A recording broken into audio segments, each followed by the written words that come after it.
Welcome to the Six-Figure Author Experiment, where we help you break through your first or next $100,000 goal. Parental discretion is advised. Now, let's get on with the show. Hi, Lee. Hello, Russell. So welcome. We ended our vacations simultaneously, and now we're recording multiple episodes in a row. And I love it because you told me a story about your launching, and I want to get into it. So, do you want to tell people? So we did this Also, hang on, wait. Sorry. Oh, yeah. How was your vacation? It was great. Everything broke. I just told you my phone and my computer went. So yeah, I don't know, baptized themselves or jumped off the couch. My computer screen cracked, and it's fine now. I have a new phone and new computers. Yeah. It is what it is. Sure. Sure. It's like, and also, if anyone is trying to ping me on Facebook, the two-factor authentication does not work, and I'm in there now and can't turn the 2FA off. So my access is limited. I can't log into my new computer. It is the weirdest thing. So whatever. I can't believe that both of us had two-factor authentication issues. It's such weird. It's just what a weird minor thing, but like also it's like minor until it's super major. And like, yeah, I have a lot of feelings about two-factor authentication because if it blocked me out of my account for 15 months, so I'm very sympathetic. It's annoying. So Yeah. Anyway, whenever it happens, I go, well, I'll just get more done, right? Because Right. I'm not procrastinating. I gotta be honest, I went back on Facebook the other day when I got my account back, and I just still can't stay on it for more than like 2 minutes. I'm just like, that's enough healthy. of this. That's very good. So, but it took like over a year for me to get unaddicted to it in the way that I was with the adrenaline rush. It's actually easier now that there's an election that I can be like, yep, that's my first election post. I'm like, bye. Nope. I'm just gonna read a book, go back into my fantasy world. Yeah, absolutely. So you had a launch thing. I had a Kickstarter thing, and I had a convention thing. So where do you want to start? What do we want to talk about? Oh, well, how was Comic-Con? Okay. Yeah. It was both great and terrible. Great because like you get to see everyone and you get to like hang out, but like it's work. Like, yeah. And I think there's I built my career on comic conventions. Like I would be nowhere without conventions, but like I just don't like the convention experience anymore. I am not signing. I'm doing 3 more signings in the next 2 months. And then I have nothing for next year. I am going to do author masterminds, which I'm excited to do. I'm going to be in New Orleans with you and the whole conference. And I remember Monica said, well, don't you want a booth to sell your courses and stuff? I'm like, no, I want to go and no one knows who I am except for my friends. And I meet some authors and we talk about writing and books and Tana Front's mystery novels. And that's it. Like, yeah. I get it. I don't want to work. I'm like, no. Let me just pay the fee and show up and not sell anything. That's fine. Yeah. So the thing that everyone likes the most is the connection, the collaboration, and like the social drinking with your creators.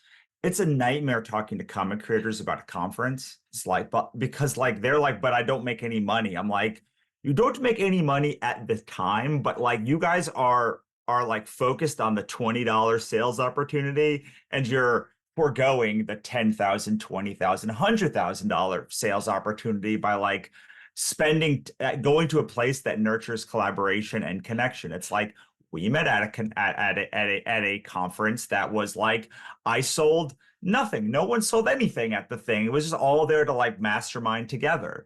Like I met Melissa again at like a conference that was 20 books. It's now Author Nation, just like, and we had a meeting and like we did like a $30,000. Like I never would have made that book without like Melissa. Yeah. So like it's like $30,000 basically, plus like anything else that we do, plus like all of this stuff. That's like I made $2,700 at Comic-Con, which like doesn't even pay for the hotel and parking at Comic-Con. Yeah. And I did pretty well comparatively. Most people said they were making between $3,000 and $4,000. It's like, okay, so I spent 5 days to maybe break even, or like don't do that. And I maybe find a $30,000, $40,000, $50,000, $100,000 opportunity in meetings. I think if you just go for the meeting though and be like, I'm going to network, and then it's even more fun if you just don't have to sit behind a booth to talk. Oh yeah. So when I Oh do yeah. reader conferences, I ship books and I give them away. I'm like, Right. hey, how many reader bags are there? Okay, I'm shipping over 500 books just to stuff into those readers' bags. And at least that way I'll get to talk to readers all day.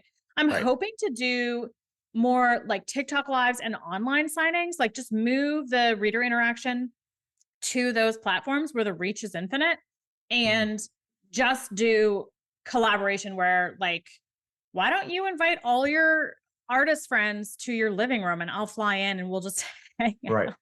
It's like, that sounds way more fun to me.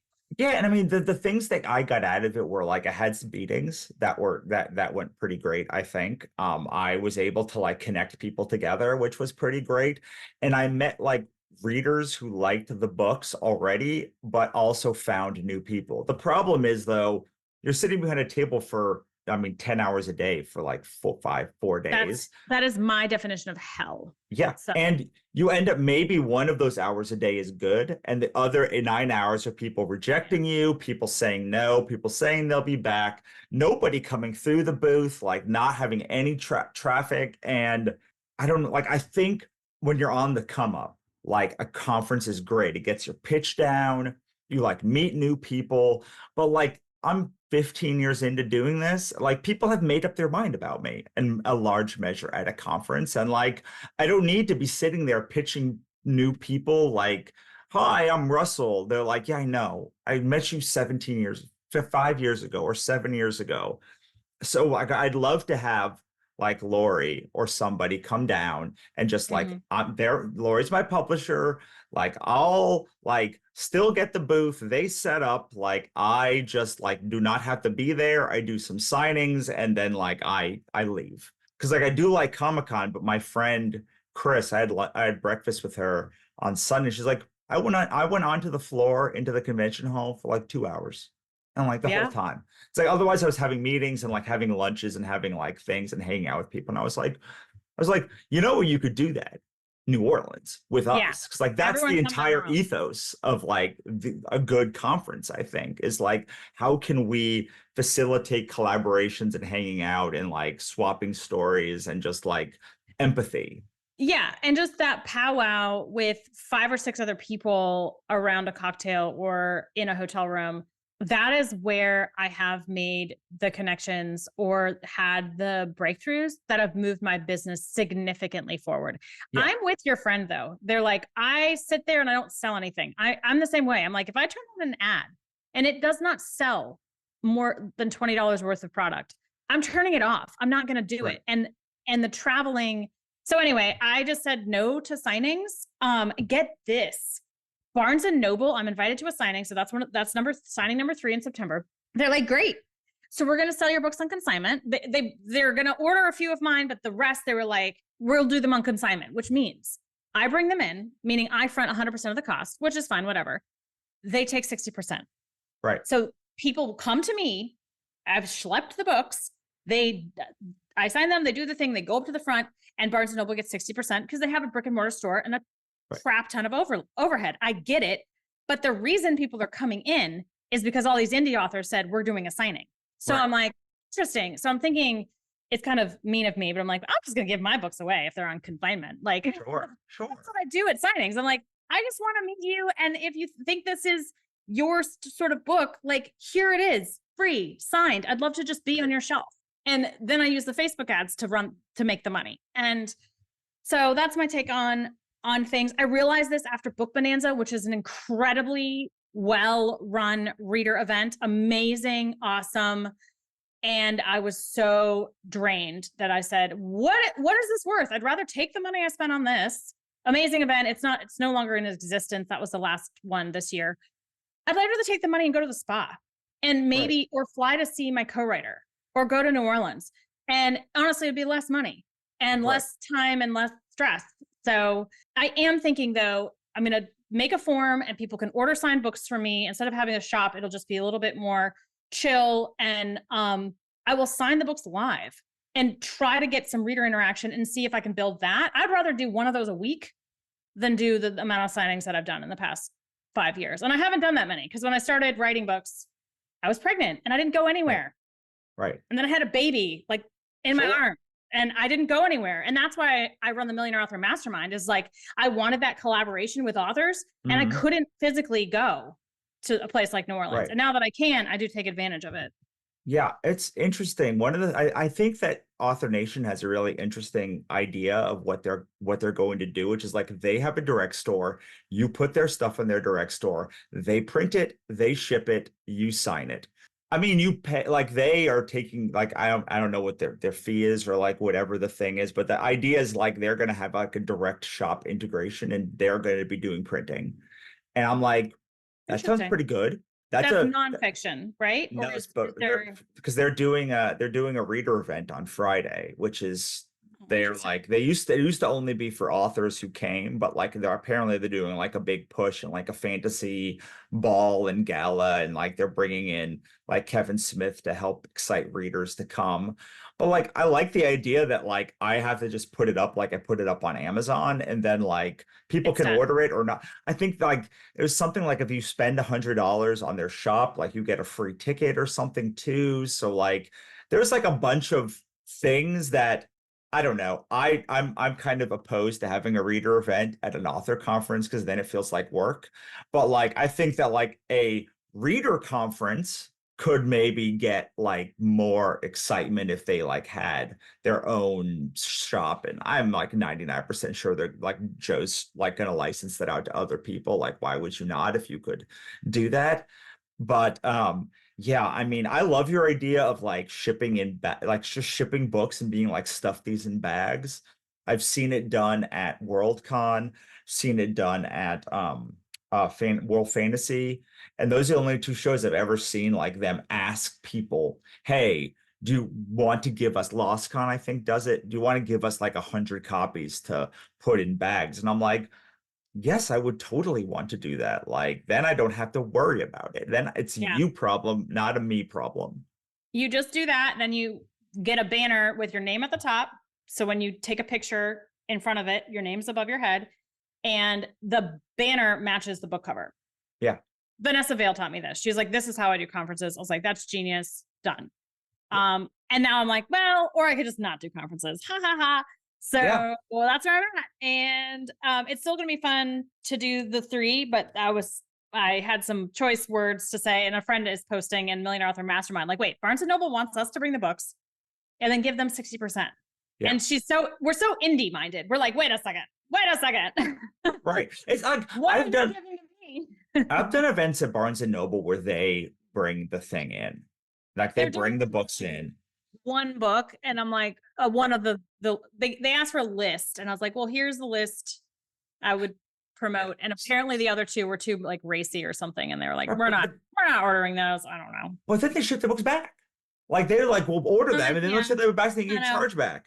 And I'm like, yeah, I always thought that weird system. It's broken. Okay, that's why I wanted to bring it up. I'm like, this is the most crazy honky broken system I have ever heard of. Yeah. But I'm just in a direct sales mindset. Like, and by direct sales, I don't just mean like I have a Shopify store. I mean like direct sales marketing where you send an email and you make money with your product. And yes, so there is a trick.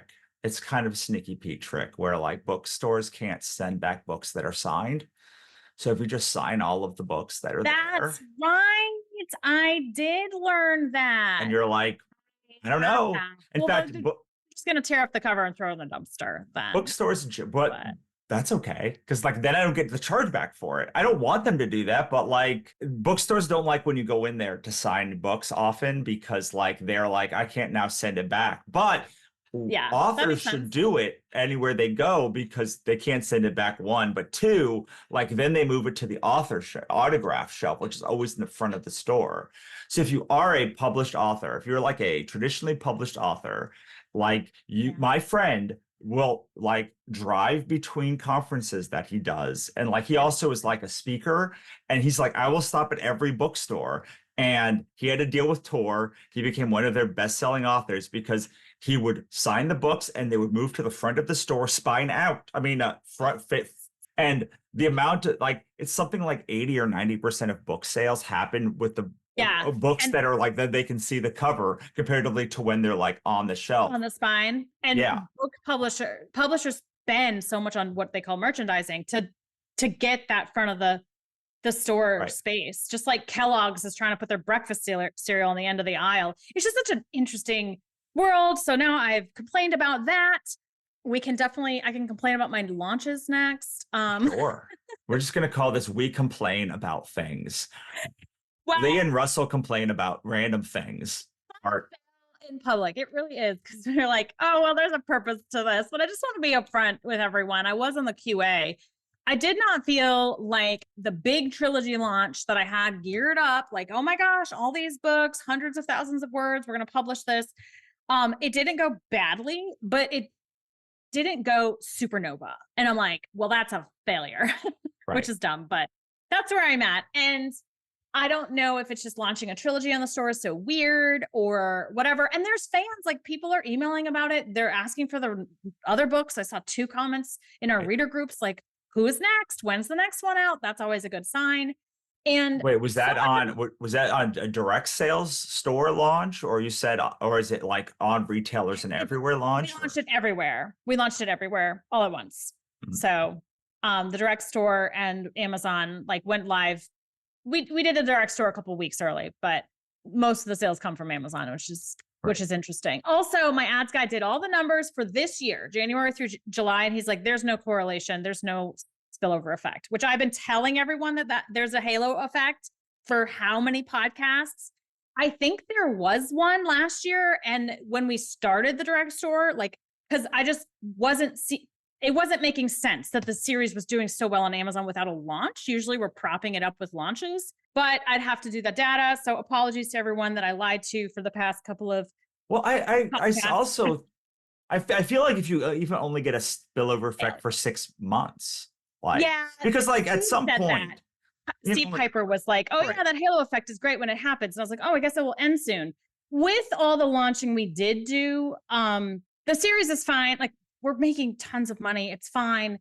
It's just interesting to me that it's so slow and steady. And it's not, like I said, supernova. And then Right. he was really looking like, if I start an ad, if I pull this lever to run an ad to this book, does that book spike? And he's like, there's maybe a tiny effect, but it's not that like massive, like I said. So, correlation doesn't equal causation. It probably isn't causing it. Or if it is, it's so minor that it's not adding millions to our bank account. And yet we go on. And I just feel like I talked a lot about the flywheel effect with Mike. And I just feel like that's where I'm at. I'm writing a new book. I'm in the grind. There's a lot of what they call FUD in the crypto space or the investing space, fear, uncertainty, and doubt. I'm like, wow, why do I write? Writing is hard. Books are hard. This is hard. I don't understand plot. I don't understand sentences. Sure. Why does this character sound whiny? And what am I doing with my life? Is launching even worth it? So there's just been a lot of that normal, like, Sure. what am I doing? I just want to share.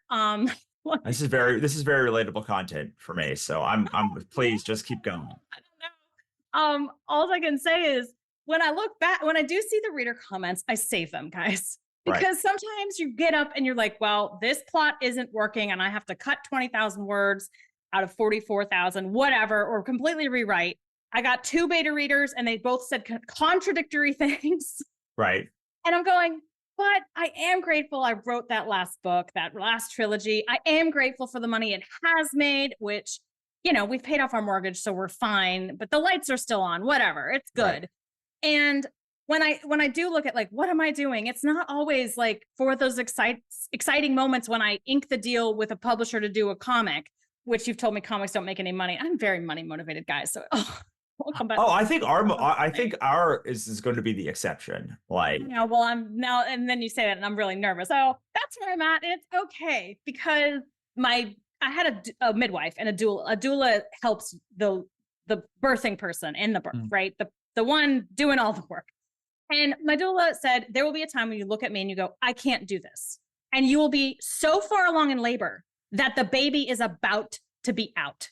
Meaning, she said, I'll look back at you and say, you are doing it. Like, you are doing it the most. Like, you are almost finished because you were like mile 20 in this marathon.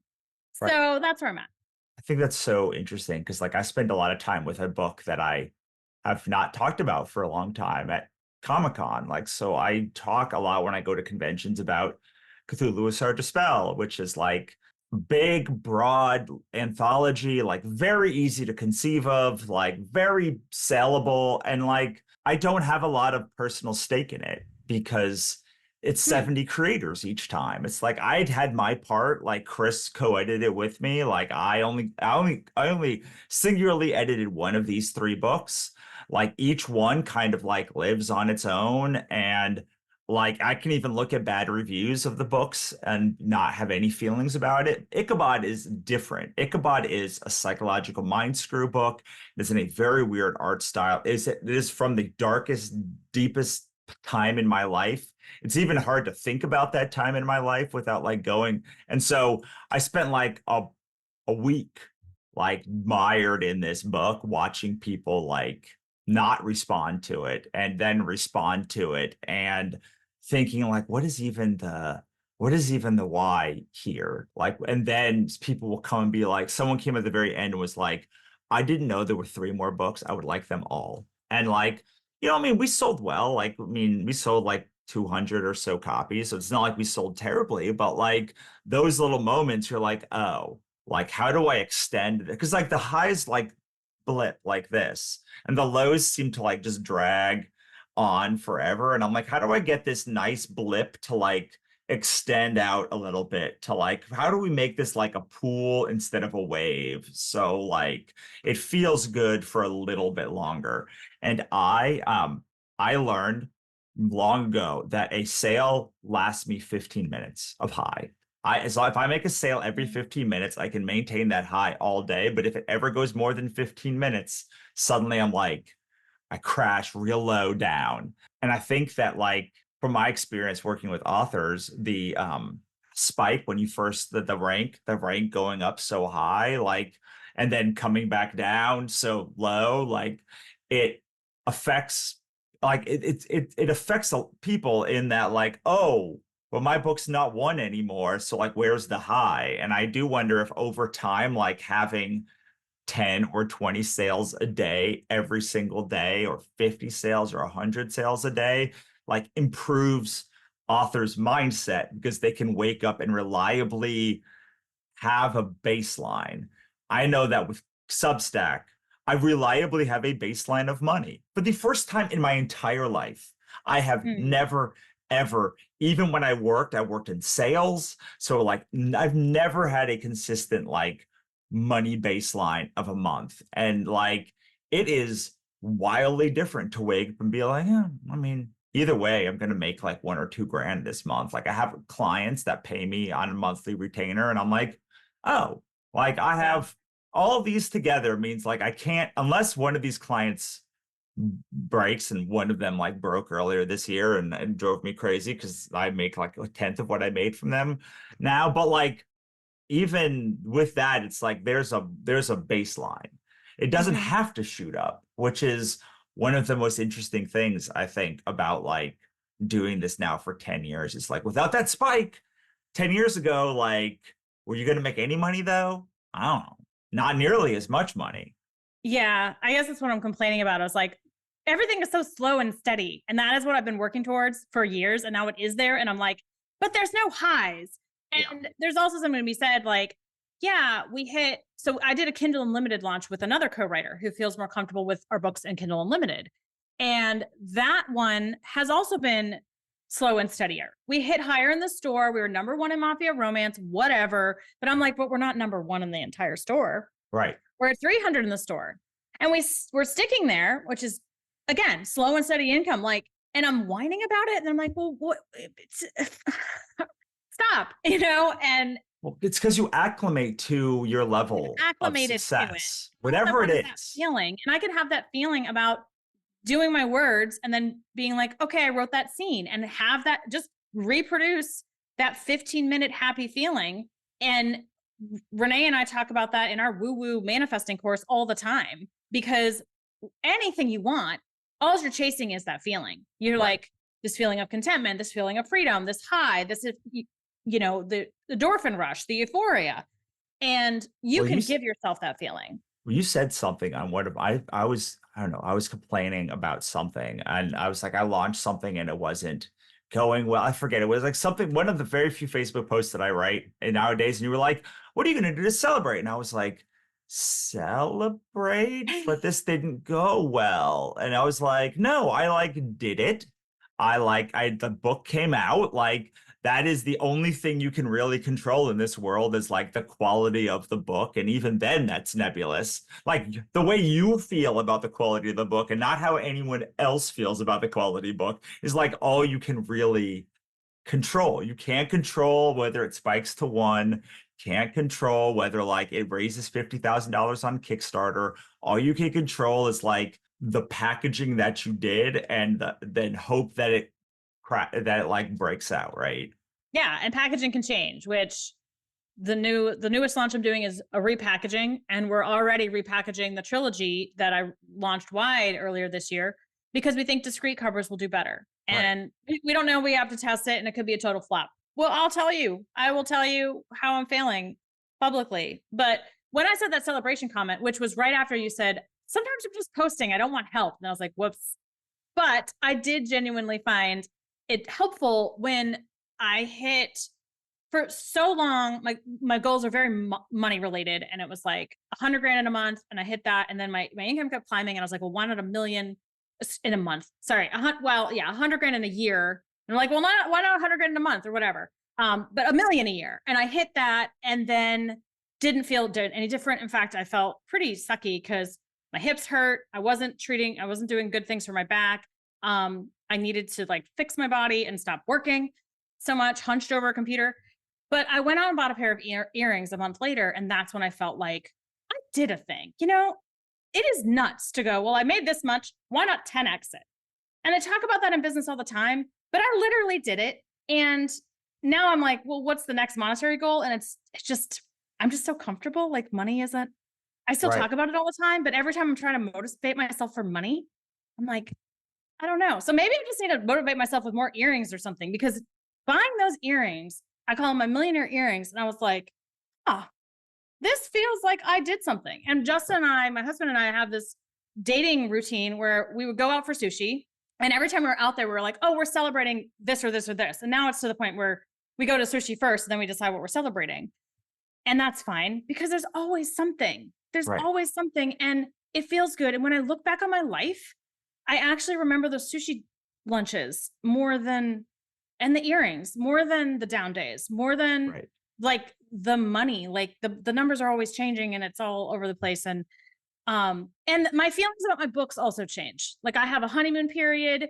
Hopefully it doesn't end before I finish the book. Sometimes it does. Sometimes it extends way after, and then I get some bad reviews. And I'm like, that book sucked actually, or whatever. And I just, I can't even trust my feelings about my prose. Yeah, I mean, I think that over time, I just like all of my books. I like all of them. I genuinely like every book I've ever put out. Like, are they all like they are for different markets, they are for different times, but like the thing, what I used to, so you say this thing, money is energy, right? Like, is that's that, and I like it, but like I think like not only money is energy. It's like other things are also energy. Money is like a form of energy, like nuclear power is a form of energy. And when you don't have it, like it feels like it's the only power that matters, because like you have to get to a place where like, oh, it's like that Maslow's hierarchy of needs, right? It's like, okay, I have safety, I have belonging, and it's like now money can't get me the last to like can't get me to self-actualization. Like it can give me well, also in like the way you think about nuclear, like you almost feel like when you don't have money that like it's a nuclear bomb. Like money is the nuclear bomb that will like destroy or save. Like it's this in that one moment, like everything changes. But like over time, it's like money is really nuclear power. It allows you to burn clean, and like it is dangerous still. Like you don't want to be like, you want to like nuclear power can go very wrong, and like toxic, irradiate everything else around you. But like if it's safely contained, like it can power like whole cities like Mhm. more cleanly than any other form of energy. So like I think that we have to, it's so hard when you first like realize that like, oh my God, I can launch a book and then I have money and like money can pay for things. And then over time it's like, well, it already pays for this thing. This is supposed to do something more. And it's like it is. It's like it has just turned from this like singular burst of energy to the ability, like harnessing it to power everything else and giving you the ability to like do the boring work of roads and like streets and like government and like all of the boring things that like no one wants to talk about, but like money allows to happen. And Yeah. like one of the mantras that I've been trying this year to realize is like, I just want a boring company. I don't like my body doesn't want a boring company, but my mom, it's like saying it out loud, just like my whole goal is to create a boring company. And like now it's boring. Stop trying to blow it up. Yes, no, I'd love to blow things up. I get that because I want the dopamine rush, but I can give myself the dopamine rush. I can go and like play tag with my kids outside and Right. get it and treasure it then. And then, yeah, money allows me to show up and peck at the computer at my very like ergonomic setup, which again is the most boring thing I've ever said. Like, Right. I I got mean, this great ergonomic chair now, and it's not exciting. And yet that's, well, it's also wanted the slow and steady. Like I want to get here. also like the advice that works. And this is now 20 years of me running creative businesses.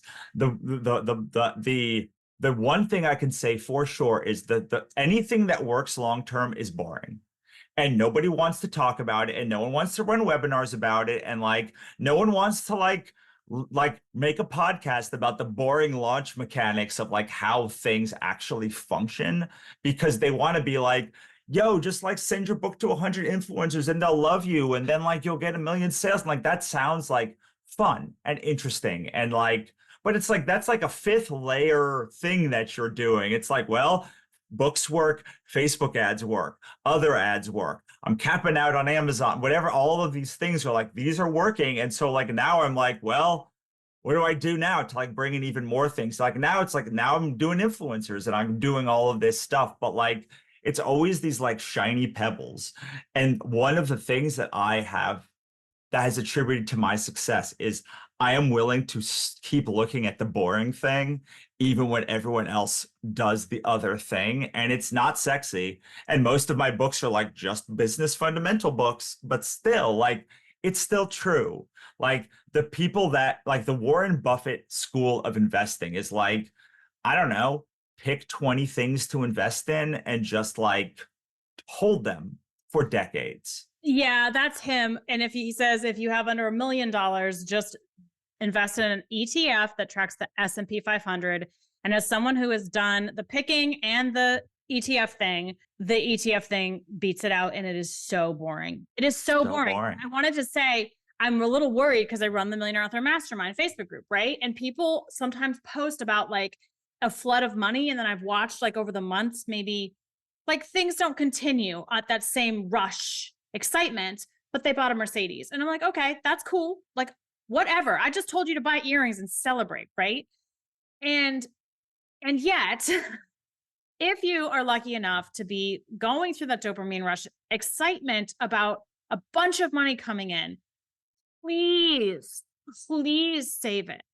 Please just have like the boring budget thing, like have a baseline, know your monthly burn. What do you have to bring in? What could you cut quickly? Like what is my minimum and what am I spending over that, but could quickly say, nope, it's gone. So that I don't have Substack, but your Substack income could just cover that basic. Right. And that gives me a lot of creative freedom. Like I don't have to write my next book because I have savings. We don't have any debt. But if you're new and you're like, well, you're trying to get me to budget and I make like $1 for my books. Well, I'm saying just be prepared and have those savings accounts set up. And this idea of like, if I get a windfall, and the issue is you might not think it's a windfall. You're just like, this will continue forever, 10,000 a month extra dollars will always be there. I just want you to go, no, let me at least save. I mean, if it's extra, like 90% of it. And then, yes, I was just going to say, talk to me about profit first, because I know you subscribe to that. Well, so Inez Johnson did a brilliant post, and she has a Substack, and Inez Johnson's having a breakdown, which is the best name for a Substack maybe ever, where she breaks down specifically romance things. So she talked specifically about profit first and the profit first mentality. And I don't subscribe to this as much as I should. But the idea is you have 5 bank accounts: an income account, a profit account, a compensation account, a tax account, and an operating expenses account. And I'm not saying you should have 5 bank accounts, but like you should every month cut yourself a check to your business. Every month I cut, it's not a huge check. I cut like a $2,000 check for my business. And I was doing more than that. And my accountant was like, don't do more than 2,000. It's like not worth it for like tax implications. And I was like, oh, but I like making like $5,000 a month for my business. Like I just like that it kept going up. But like whatever it is, if it's $10, just like you should you should absolutely have a personal and business bank account for sure, like 100%. So take one of those accounts and transfer $50, 10%, whatever it is. I didn't like the 10%. The profit first is take 10% as profit. I don't like that. I like being like, because I'm like, oh my God, I made 20 grand. Now I've got to cut myself a check for 2 grand. I preferred having, for years, it was $500 a month. Just cut $500 a month checks to myself every single month. And it slowly grew to like up to 4 grand and then down to 2 grand. Like there's a lot more money in my accounts than that. And like, then we transfer sometimes money to like our investment accounts and such. And we just got a new advisor, which like literally, like we made more money and profit in like our account going up in the 3 months we've had them than I have in 5 years with my previous accountant, I think, my previous thing. But it's like, the idea is you take a bit out for you and like you keep the rest of it in, but like you have to keep some for you. You also, I have a post I have to find now called, it's all about the energy first mentality. I wrote about it in, this is not a book, but like I use the same profit first mentality for my own energy. Like 10% has to, by the end of any day, 10% has to be left in the bucket because I need to be able to do the next day. And I need to like, and you don't always get that. Sometimes I mean, last week I overexerted myself because I was at a conference, but like I had built up an energy reserve. I had been, and I see this in because I'm chronically ill. Like I see when I do too much for too many days, I wake up the 3rd day and it's like, you can't do anything today. You can't even get out of bed. And so I think that there's both of these things of like, a lot of times people are pressing so much energetically that they just don't have enough to make the success that they want. Because like you need to be banking energy. This is like a very woo part of my life that like most people are like, you're talking about banking energy, but like I, in my own life, if I do not have energy reserves, cannot do work the next day. And I know if I do more than 6 hours of meetings like this in a week, I will have 4 the next week. And then I'll have 2. Then I'll have 0. Like I have to bank up all of that stuff so that I'm not stabbing myself every time I have to have a big day. And I feel the same way about like being under leveraged. Like everyone is like taking their minute. Like I have to make every single minute of my life counted. And I'm like, I don't know. I've gotten the most success when 80% of my time or 90% of my time is unblocked. Like I don't block it off. I don't have meetings and I don't put meetings in my calendar unless it's like a hell yes, or it's about this conference, which was already a hell yes. So like I meet with sponsors and I'm like, I like meeting with sponsors. Do I need to meet with every single sponsor?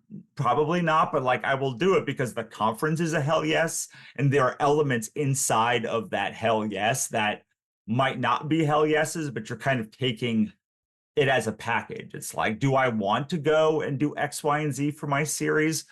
No, but the series is a hell yes. Or like, do I really want to like make this comic as a whole?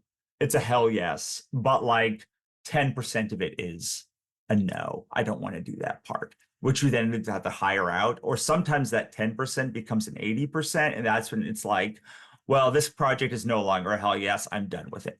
Yeah. Like signings. But I like that because I've been through burnout, and digging the hole to get into burnout, it takes 10 times longer to get out of it than it took to get in. Or maybe it doesn't, like time wise, it just feels that way. Like mentally, you're such an under a load. So yeah, when it comes to money and energy, like if you have this windfall, it's so boring, but budget it. Like go, how do I like the 10% first. So let's say it's just 10%. You made $1,000, you take 100 and you just blow it. You just go nuts.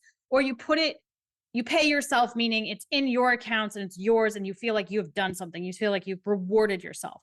And then, a certain part of that in the beginning, I know people who are at the top of the Amazon stores right now. And they said, listen, I took the bare minimum out of my business. I put everything back into ads.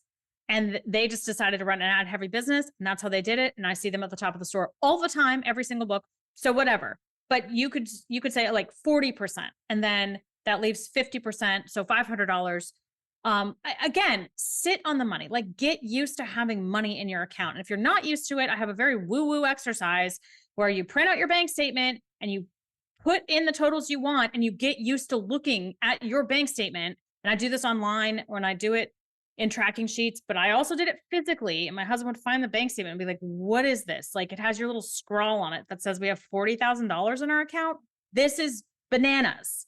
And now we do have those amounts in our account. So it can normalize the money, and like, it just isn't weird to see a certain amount in your bank account. And I recommend everyone do it, because you don't have to come into a podcast and talk about it if it doesn't work, but it worked for me. And if it works for you, it's worth doing. So yeah, this is boring stuff, but I saw the Mercedes and I'm like, if you take $100 and you get sushi, that feels like a success. That feels like a reward. You get the 15 minutes of the high. It's not going to be a 500 month payment.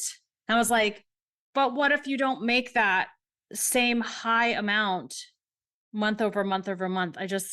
For me, the money is about freedom. Like having so much coming in that I know my bills are covered, they're down here, and the rest is here, and it's savings. Or I get to do fun projects like this comic. That's all I'm going to say. I've been freaking out a little bit and going, am I not being a good Facebook moderator because I'm not talking about this? So I wanted to bring it up. Sure. I mean, I think you're a very good Facebook moderator, and your group is very good, which is the perfect place to end, because now we're in the pimp things that we want to talk about area. And you can talk about your Facebook group, which I just recently joined now that I have Facebook again and love. It's a great group. Millionaire Author Mastermind is a Facebook group. So it's free. So you just answer the questions and I let you in, and you do not have to make $1 million a year to get in there. You don't have to have made $1 million in royalties total in your life, although I'm sure you will. Go track that. You might see you're closer than you think. You don't have to prove income. I don't do that. There are people who are making a lot of money in there. And sometimes the conversation is like, should I hire this person or rent an office or do translations? And if you see that and you're like not there yet, don't treat it as an excuse to be down on yourself. I did have someone comment like, why are you talking about this? I'm like, this is a question I have, and I'm running a business. She's like, well, I'm not at that level. And I'm like, join a different group. I mean, it was wild, but it was wild. You did a post that's like, what's not working? And I was like, I know all of these authors are like 6 or 7 figure authors, and they're all just like giving so much openness of like what is not working, what is working. Like, you don't find a lot of places that. So this is going to feel like, for those of you not at this level, it's going to feel like maybe complainy, but like there are vanishingly few places where you can complain as a successful human and not make it sound like you are ungrateful. And the more successful I get, the fewer and fewer places that I can get away with saying things are not great. I think because my entire business is like, things are not great. And for years it's been things are not great. And now we have a podcast, and a lot of times we talk specifically. It's like, if you're in my audience, you have a bigger capacity to let me talk about those things. But there are very, very, very few places like where where you are willing to be seen writing in public, to be screenshotted, that you have anything but the greatest life of all time. Yeah, that said, I do ask everyone to be very like positive. And if you post something like my account got shut down, it's not just like I hate Amazon is why you're posting. You're posting to say, what do I do to fix it? So I do ask you to like look towards the solution. The reason I posted that was because I'm going to run a book marketing boot camp. By the time you listen to this, it'll be, the course that will be enrollment will be closed basically. And it's only for dark romance authors. So I will probably run a more generic book marketing boot camp next year, but I'm just doing this because I want to be with like a mastermind of dark romance authors. And that is very valuable to me because I'm writing more dark romance and hating it today, but whatever.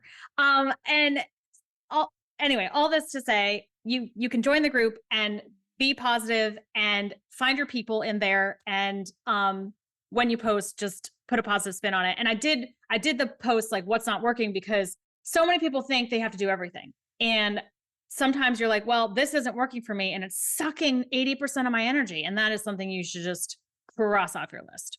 Yeah, absolutely. And like, that's why I was so excited with our last interview with Mike, which we did 5 minutes before this call, but we'll get separated and broken out, because it's like, wait, I know how to do Facebook ads, but like, I don't want to do them. I know I have to do something. So like, when you find people that are like, wait, you have a team that can do this, and like, you already know, you have access to my accounts already, and like, we can just like, you can take it over. Like, it's so exciting for me, because there's this gap between like, I make enough to pay for somebody and I just don't want to do it. Where it's like, sometimes you just like can't pay $3,000 for a Facebook ads person to run your account, or like, you don't have enough books to make it make sense, or like, I don't know, like there's like, you don't have the 10 books to like have sell through. So like, you can get 2 to 4x on your ROAS. So like, I will next year, once I have the series complete. But like, I don't now in this moment. Once I have that other series complete, I'll have like 30 books in like to get ROAS from, but which is return on ad spend.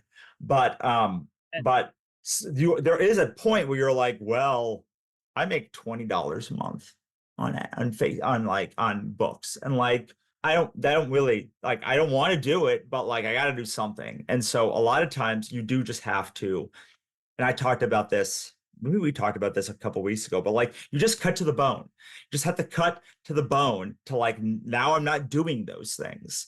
And it's like, for years I was like, well, these are the 3 things I'm good at. And guess what things I don't do? Literally anything else. I don't have Facebook groups. I don't have X, Y, and Z. I don't have podcasts. I don't have things that I enjoy doing, but don't maximize the ROI. And it was the both things. It had to be like something I like doing that like also gave good ROI. And I could not do something if it wasn't both of those. And then like, Monica and I joined forces, and like I had double the amount of things that we could do. And then like, we got a little ahead of our conference, and we could hire someone to do our conference, and like, we can hire people to do community. But like, my philosophy is, oh, I just don't do that then. Like, just don't do that unless I can I hire it? Can I afford to hire it? And it's like, well, I don't know, if you have a book, then like, you're making $20 from it. Like, there is so many things you can do, which is the other thing that I wanted to say about like, you're doing the influencer marketing piece of it. It's like, well, if a bunch of stuff is working and you want to make more money, you have to do another thing, or like make another, like but like, when you're making $20 a month, like, you can probably just fix your book and make $1,000. Like, there's just so many things that you can do in that bottom and try. Yeah, but you don't have to do everything. And you could do one thing really, really, really, really, really well, and that will move the needle more than anything else. So absolutely. I did follow up with a post that says what is working, but I post that every once in a while anyway. Sure. I thought both together was very illuminating and exciting. So yeah, join the Millionaire Author Mastermind group on Facebook. It is free. Yes. And come join us in New Orleans, writermba.com/conference. Come to sixfigureauthorexperiment.com to listen to all of our episodes. all of them are like packed with value. Like I honest to God was thinking the other day, like, man, we should just like get someone to like pull all of this information into a book, because like all of the stuff that we did from like even the 15 or 17 episodes, it's like, wow, that is a insane amount of value, even if we intersperse it with insane things that we say. So please come and subscribe to the podcast. Come join us in New Orleans. Join Lee's group. I am in there. Lee is in there. Other people are in there. It will actually, I was like shocked at the level of people that were in there. And we will talk to you next time. Bye. Thanks for listening. For more, head on over to sixfigureauthorexperiment.com for archive access, resources, and more. We'll see you next time.